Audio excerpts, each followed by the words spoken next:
Mysteries await just a page away. Ready to dive in? Welcome to The Book Reader, where stories unfold one enchanting page at a time. Subscribe now and unlock the magic. Part 2. Consequence Analyses. Chapter 14. Saturday, March 8th to Monday, March 17th. Salander spent the week in bed with pain in her abdomen, bleeding from her rectum, and less visible wounds that would take longer to heal. What she had gone through was very different from the first rape in his office. It was no longer a matter of coercion and degradation. This was systematic brutality. She realized much too late that she had utterly misjudged Björman. She had assumed he was on a power trip and liked to dominate, not that he was an all-out sadist. He had kept her in handcuffs half the night. Several times she believed he meant to kill her, and at one point he had pressed a pillow over her face until she thought she was going to pass out. She did not cry. Apart from the tears of pure physical pain, she shed not a single tear. When she left the apartment, she made her way with difficulty to the taxi stand at Odenplan. With difficulty she climbed the stairs to her own apartment. She showered and wiped the blood from her genitals. Then she drank a pint of water with 2 Rohypnol and stumbled to her bed and pulled the duvet over her head. She woke up at midday on Sunday, empty of thoughts and with constant pain in her head, muscles and abdomen. She got up, drank 2 glasses of kefir, and ate an apple. Then she took 2 more sleeping pills and went back to bed. She did not feel like getting up until Tuesday. She went out and bought a big box of Billy's pan pizza, stuck 2 of them in the microwave, and filled a thermos with coffee.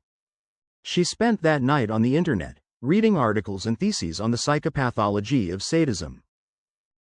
She found one article published by a women's group in the United States in which the author claimed that the sadist chose his relationships with almost intuitive precision. The sadist's best victim was the one who voluntarily went to him because she did not think she had any choice. The sadist specialized in people who were in a position of dependence. Advocate Björman had chosen her as a victim. That told her something about the way she was viewed by other people.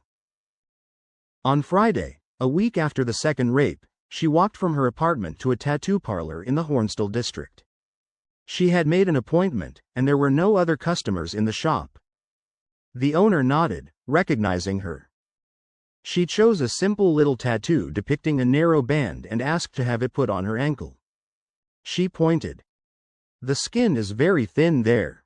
It's going to hurt a lot," said the tattoo artist.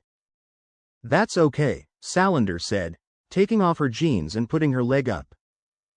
"Okay, a band. You already have loads of tattoos. Are you sure you want another one?" "It's a reminder." Blomkvist left the cafe when Suzanne closed at 2 o'clock on Saturday afternoon. He had spent the morning typing up his notes in his iBook. He walked to Konsum and bought some food and cigarettes before he went home. He had discovered fried sausage with potatoes and beets, a dish he had never been fond of, but for some reason it seemed perfectly suited to a cabin in the country. At around 7 o'clock in the evening he stood by the kitchen window, thinking. Cecilia Vanger had not called. He had run into her that afternoon when she was buying bread at the cafe, but she had been lost in her own thoughts. It did not seem likely that she would call this evening. He glanced at the little TV that he almost never used. Instead, he sat at the kitchen bench and opened A Mystery by Sue Grafton.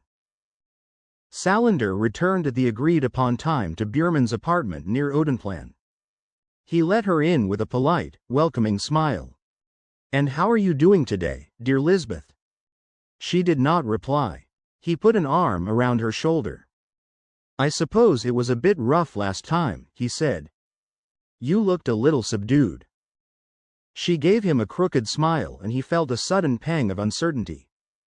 This girl is not all there. I have to remember that. He wondered if she would come around. "Shall we go into the bedroom?" Salander said. "On the other hand, she may be with it. Today I'll take it easy on her. Build up her trust." He had already put out the handcuffs on the chest of drawers. It was not until they reached the bed that Björman realized that something was amiss. She was the one leading him to the bed, not the other way around. He stopped and gave her a puzzled look when she pulled something out of her jacket pocket which he thought was a mobile telephone. Then he saw her eyes. "Say good night," she said. She shoved the taser into his left armpit and fired off 75,000 volts. When his legs began to give way, she put her shoulder against him and used all her strength to push him down onto the bed. Cecilia Vanger felt a little tipsy. She had decided not to telephone Blomkvist. Their relationship had developed into a ridiculous bedroom farce, in which Blomkvist had to tiptoe around trying to get to her house unnoticed. She in turn played a lovesick teenage girl who could not control herself. Her behavior the past few weeks had been reckless. "The problem is that I like him too much," she thought. "He's going to end up hurting me." She sat for a long time wishing that Michael Blomkvist had never come to Hedeby. She had opened a bottle of wine and drunk 2 glasses in her loneliness. She turned on the TV to watch Rapport and tried to follow the world situation, but very soon tired of the reasoned commentary on why President Bush had to bomb Iraq to smithereens. Instead, she sat on the living room sofa and picked up Gellert Thomas' book The Laser Man. She read only a few pages before she had to put the book down. That made her instantly think of her father. What kind of fantasies did he have? The last time they really saw each other was in 1984, when she went with him and Berger, hare-hunting north of Hedestad. Berger was trying out a new hunting dog, a Swedish foxhound which he had just acquired. Harold Vanger was 73 at the time, and she had done her very best to accept his lunacy, which had made her childhood a nightmare and affected her entire adult life. Cecilia had never before been as fragile as she was then. Her marriage had ended 3 months earlier. Domestic violence, the term was so banal. For her it had taken the form of unceasing abuse. Blows to the head, violent shoving, moody threats, and being knocked to the kitchen floor. Her husband's outbursts were inexplicable and the attacks were not often so severe that she was actually injured. She had become used to it. Until the day when she struck back and he completely lost control. It ended with him flinging some scissors at her which lodged in her shoulder blade. He had been remorseful and panicky and drove her to the hospital, making up a story about a bizarre accident which all the staff in the emergency room saw through at once. She had felt ashamed. They gave her 12 stitches and kept her in the hospital for 2 days. Then her uncle picked her up and drove her to his house. She never spoke to her husband again. On that sunny autumn day, Harold Vanger had been in a good mood, almost friendly. But without warning, a long way into the woods, he began to berate her with humiliating invective and revolting remarks about her morals and sexual predilections. He snarled that no wonder such a whore could never keep a man.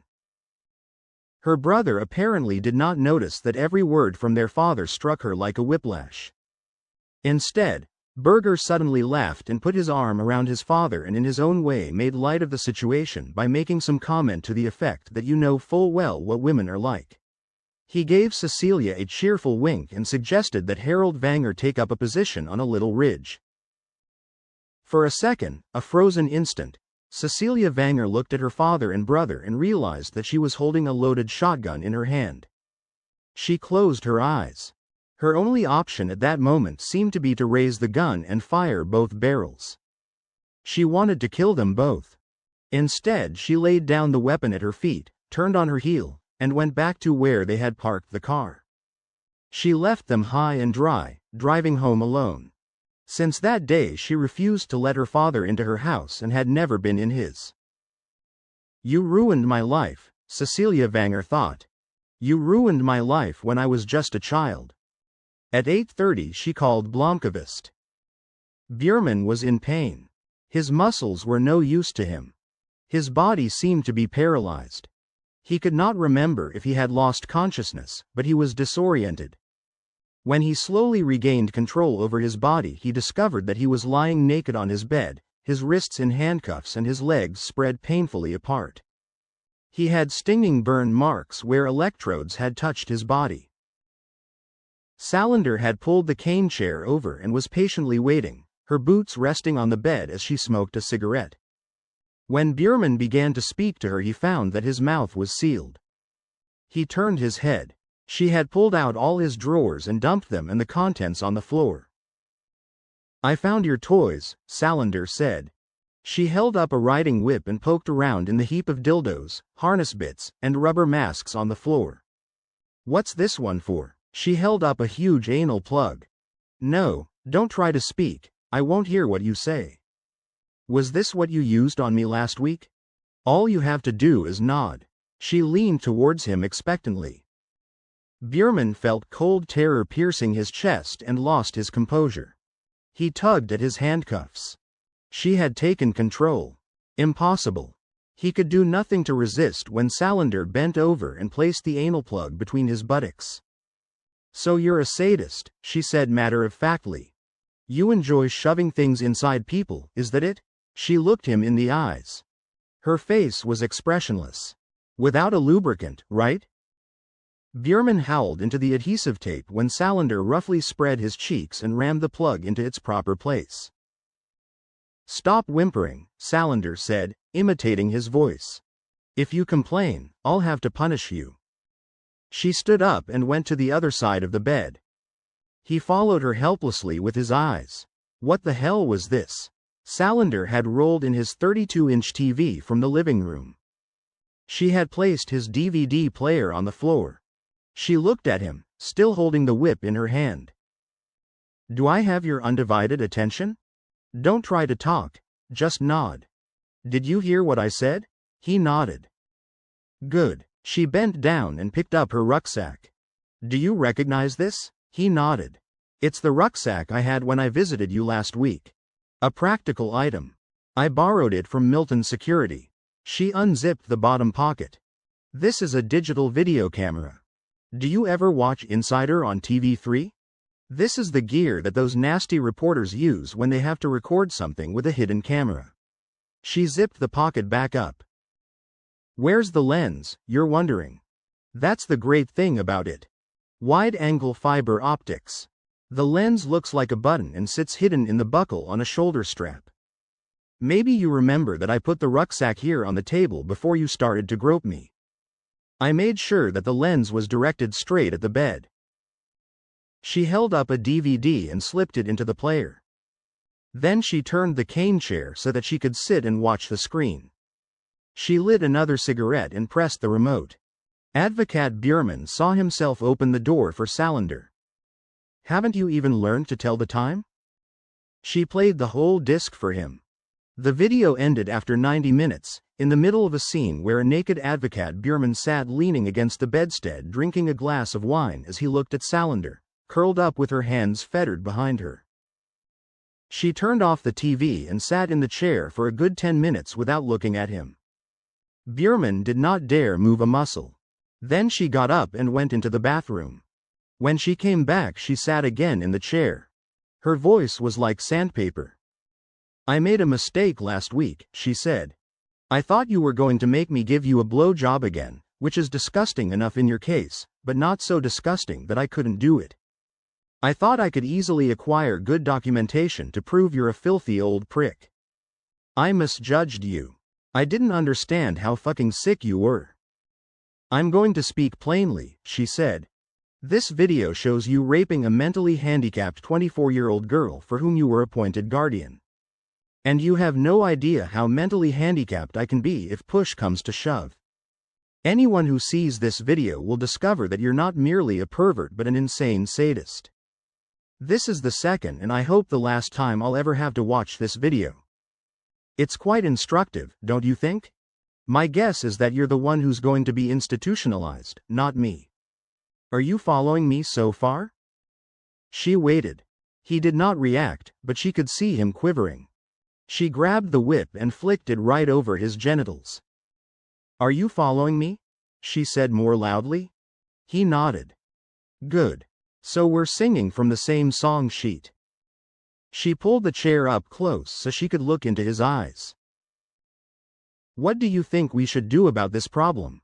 He could not give her an answer. "Have you any good ideas?" When he did not react, she reached out and grabbed his scrotum and pulled until his face contorted in pain.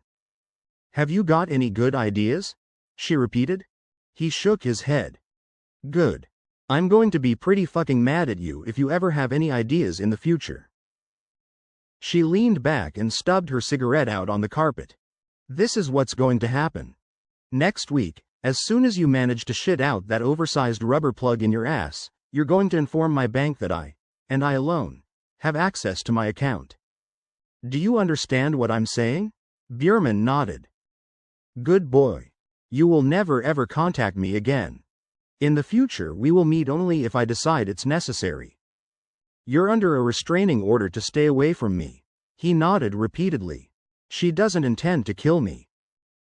If you ever try to contact me again, copies of this DVD will wind up in every newsroom in Stockholm. Do you understand?" He nodded. "I have to get hold of that video. Once a year you will turn in your report on my welfare to the guardianship agency. You will report that my life is completely normal, that I have a steady job, that I'm supporting myself, and that you don't think there is anything abnormal about my behavior. Okay?" He nodded. "Each month you will prepare a report about your non-existent meetings with me. You will describe in detail how positive I am and how well things are going for me. You will post a copy to me. Do you understand?" He nodded again. Salander noticed absent-mindedly the beads of sweat forming on his forehead. "In a year or so, let's say 2, you will initiate negotiations in the district court to have my declaration of incompetence rescinded. You will use your faked reports from our meetings as the basis for your proposal. You will find a shrink who will swear under oath that I am completely normal. You're going to have to make an effort. You will do precisely everything in your power to ensure that I am declared competent." He nodded. "Do you know why you're going to do your very best? Because you have a fucking good reason. If you fail, I'm going to make this video extremely public." He listened to every syllable Salander was saying. His eyes were burning with hatred. He decided she had made a mistake by letting him live. "You're going to wind up eating this, you fucking cunt. Sooner or later I'm going to crush you." But he continued nodding as vigorously as he could in reply to every question. "The same applies if you try to contact me." She mimed a throat-slitting motion. "Goodbye to this elegant lifestyle and your fine reputation and your millions in that offshore account." His eyes widened involuntarily when she mentioned the money. How the fucking hell did she know that? She smiled and took out another cigarette. "I want your spare set of keys to this apartment and your office." He frowned. She leaned forward and smiled sweetly. "In the future I'm going to have control over your life. When you least expect it, when you're in bed asleep probably, I'm going to appear in the bedroom with this in my hand." She held up the taser. "I'll be checking up on you. If I ever find out you have been with a girl again, and it doesn't matter if she's here of her own free will. If I ever find you with any woman at all." Salander made the throat-slitting motion again. "If I should die, if I should fall victim to an accident and be run over by a car or something, then copies of the video will automatically be posted to the newspapers. Plus a report in which I describe what it's like to have you as a guardian. One more thing." She leaned forward again so that her face was only a couple of inches from his. "If you ever touch me again, I will kill you. And that's a promise." Björman absolutely believed her. There was not a vestige of bluff in her eyes. "Keep it in mind that I'm crazy, won't you?" He nodded. She gave him a thoughtful look. "I don't think you and I are going to be good friends," Salander said. "Right now you're lying there congratulating yourself that I'm dim enough to let you live. You think you have control even though you're my prisoner, since you think the only thing I can do if I don't kill you is to let you go. So you're full of hope that you can somehow recover your power over me right away. Am I right?" He shook his head. He was beginning to feel very ill indeed. "You're going to get a present from me so you'll always remember our agreement." She gave him a crooked smile and climbed onto the bed and knelt between his legs. Björman had no idea what she intended to do, but he felt a sudden terror. Then he saw the needle in her hand. He flopped his head back and forth and tried to twist his body away until she put a knee on his crotch and pressed down in warning. Lie rather still because this is the first time I've used this equipment. She worked steadily for 2 hours. When she was finished, he had stopped whimpering. He seemed to be almost in a state of apathy. She got down from the bed, cocked her head to one side, and regarded her handiwork with a critical eye. Her artistic talents were limited. The letters looked at best impressionistic. She had used red and blue ink. The message was written in caps over 5 lines that covered his belly, from his nipples to just above his genitals. I am a sadistic pig, a pervert, and a rapist. She gathered up the needles and placed the ink cartridges in her rucksack. Then she went to the bathroom and washed. She felt a lot better when she came back in the bedroom. "Good night," she said. She unlocked one of the handcuffs and put the key on his stomach before she left. She took her DVD and his bundle of keys with her. It was as they shared a cigarette some time after midnight that he told her they could not see each other for a while. Cecilia turned her face to him in surprise. "What do you mean?" He looked ashamed. "On Monday I have to go to prison for up to 3 months. No other explanation was necessary. Cecilia lay in silence for a long time. She felt like crying. Dragan Armansky was suspicious when Salander knocked at his door on Monday afternoon. He had seen no sign of her since he called off the investigation of the Wennerstrom affair in early January, and every time he tried to reach her she either did not answer or hung up saying she was busy. "Have you got a job for me?"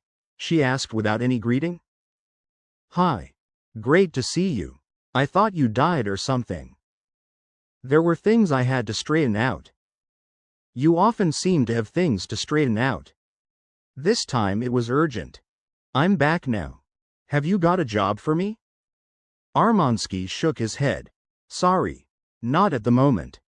Salander looked at him calmly. After a while he started talking. "Lisbeth, you know I like you and I like to give you jobs. But you've been gone for 2 months and I've had tons of jobs.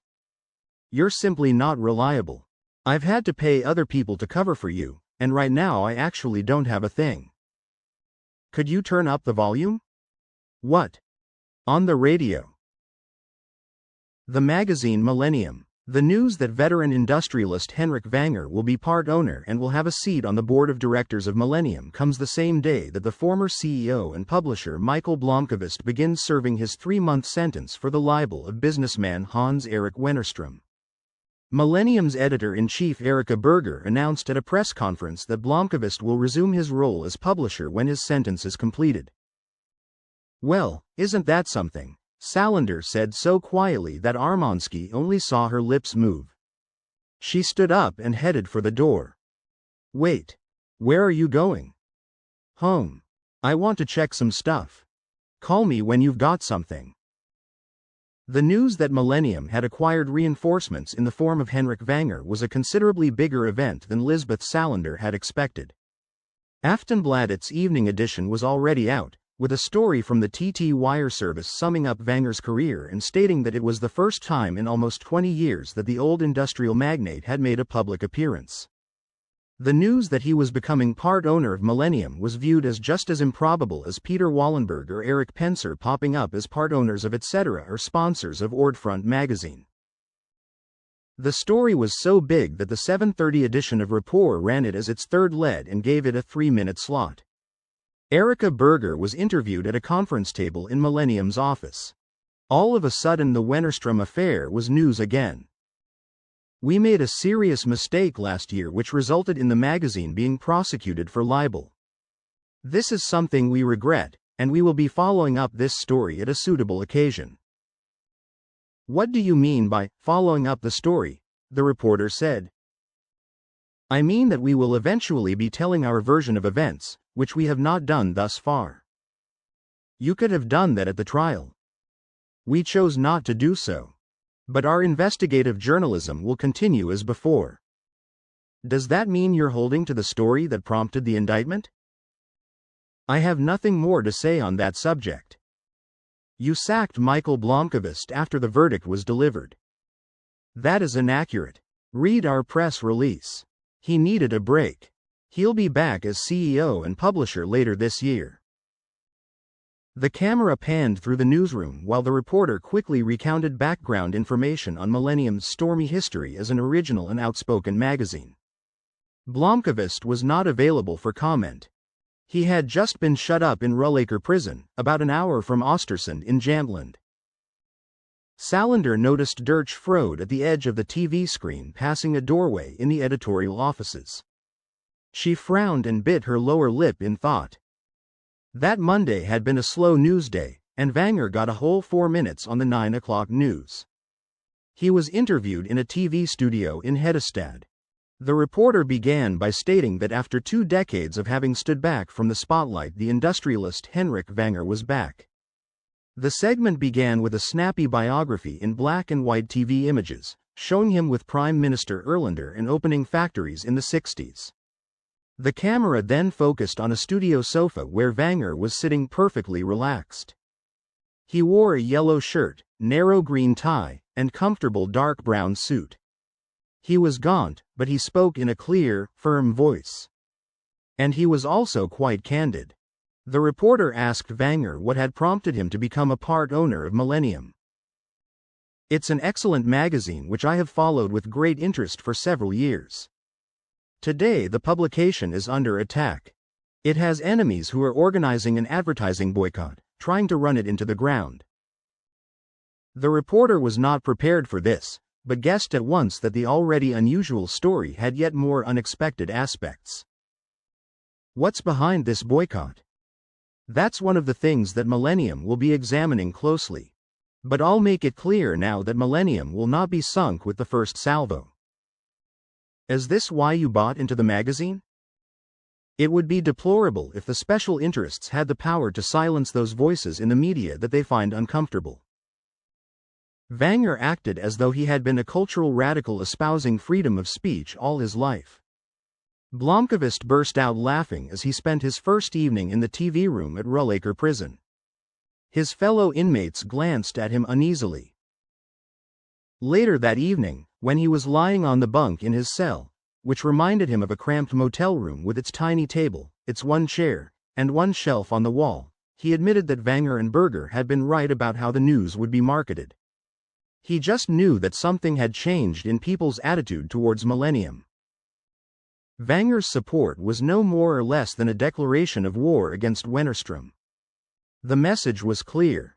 In the future you will not be fighting with a magazine with a staff of 6 and an annual budget corresponding to the cost of a luncheon meeting of the Wennerström Group. You will now be up against the Vanger Corporation, which may be a shadow of its former greatness but still presents a considerably tougher challenge. The message that Vanger had delivered on TV was that he was prepared to fight, and for Wennerström, that war would be costly. Berger had chosen her words with care. She had not said much, but her saying that the magazine had not told its version created the impression that there was something to tell. Despite the fact that Blomkvist had been indicted, convicted, and was now imprisoned, she had come out and said, if not in so many words, that he was innocent of libel and that another truth existed. Precisely because she had not used the word innocent, his innocence seemed more apparent than ever. The fact that he was going to be reinstated as publisher emphasized that Millennium felt it had nothing to be ashamed of. In the eyes of the public, credibility was no problem. Everyone loves a conspiracy theory, and in the choice between a filthy rich businessman and an outspoken and charming editor-in-chief, it was not hard to guess where the public's sympathies would lie. The media, however, were not going to buy the story so easily, but Berger may have disarmed a number of critics. None of the day's events had changed the situation fundamentally, but they had bought time and they had shifted the balance of power a little. Blomkvist imagined that Wennerström had probably had an unpleasant evening. Wennerström could not know how much, or how little, they knew, and before he made his next move he was going to have to find out.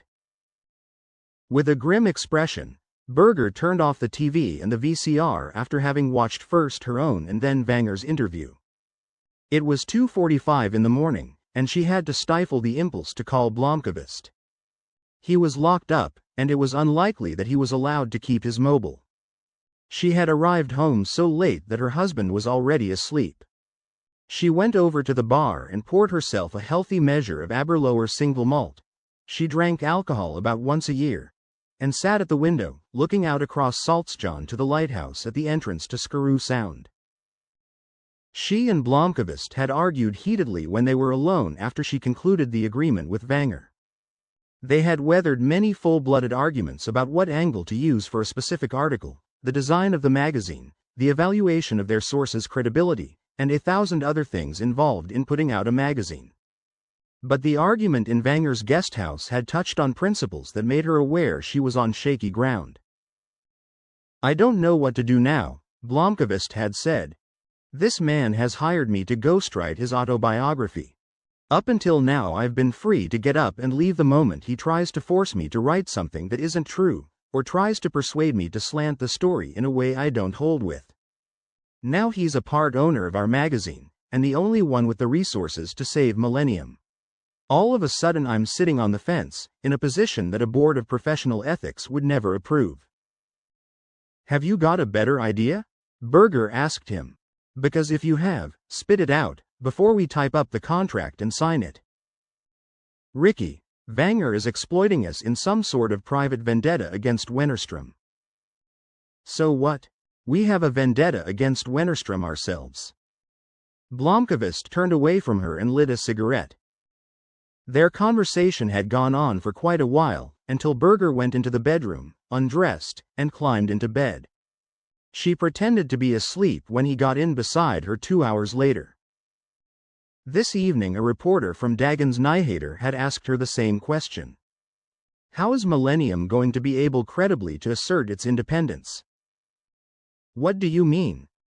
The reporter thought the question had been clear enough, but he spelled it out anyway. "One of Millennium's objectives is to investigate corporations. How will the magazine be able to claim in a credible way that it's investigating the Vanger Corporation?" Berger gave him a surprised look, as if the question were completely unexpected. "Are you insinuating that Millennium's credibility is diminished because a well-known financier with significant resources has entered the picture? You could not now credibly investigate the Vanger Corporation. Is that a rule that applies specifically to Millennium?" "Excuse me? I mean, you work for a publication that is for the most part owned by major corporate entities. Does that mean that none of the newspapers published by the Bonnier Group is credible? Aftonbladet is owned by a huge Norwegian corporation, which in turn is a major player in IT and communications. Does that mean that anything Aftonbladet publishes about the electronics industry is not credible? Metro is owned by the Stenbeck Group. Are you saying that no publication in Sweden that has significant economic interests behind it is credible? No, of course not. Then why are you insinuating that Millennium's credibility would be diminished because we also have backers?" The reporter held up his hand. "Okay, I'll retract that question. No, don't do that. I want you to print exactly what I said. And you can add that if DN promises to focus a little extra on the Vanger Corporation, then we'll focus a little more on the Bonnier Group." But it was an ethical dilemma. Blomkvist was working for Henrik Vanger, who was in a position to sink Millennium with the stroke of a pen. What would happen if Blomkvist and Vanger became enemies? And above all, what price did she put on her own credibility, and when had she been transformed from an independent editor into a corrupted one? Salander closed her browser and shut down her PowerBook. She was out of work and hungry. The first condition did not worry her so much, since she had regained control over her bank account and Björman had already taken on the status of a vague unpleasantness in her past. The hunger she dealt with by switching on the coffee maker. She made 3 big open rye bread sandwiches with cheese, caviar, and a hard-boiled egg. She ate her nighttime snacks on the sofa in the living room while she worked on the information she had gathered. The lawyer Frode from Hedestad had hired her to do an investigation of Michael Blomkvist, the journalist who was given a prison sentence for libeling financier Hans Erik Wennerström. A few months later Henrik Vanger, also from Hedestad, joins Blomkvist's magazine's board of directors and claims that there is a conspiracy to crush the magazine. All this on the same day that the former goes to prison. Most fascinating of all, a 2-year-old background article, with 2 empty hands, about Hans-Erik Wennerström, which she found in the online edition of Monopoly Financial magazine. It seemed that he began his career in the very same Wenger Corporation in the late 60s. You didn't have to be a rocket scientist to see that these events were somehow related. There had to be a skeleton in one of their cupboards, and Salander loved hunting skeletons. Besides, she had nothing else on at the moment. And that marks the end of the current chapter. Thank you for listening to The Book Reader. Stay tuned for the next episode tomorrow. Please subscribe for updates.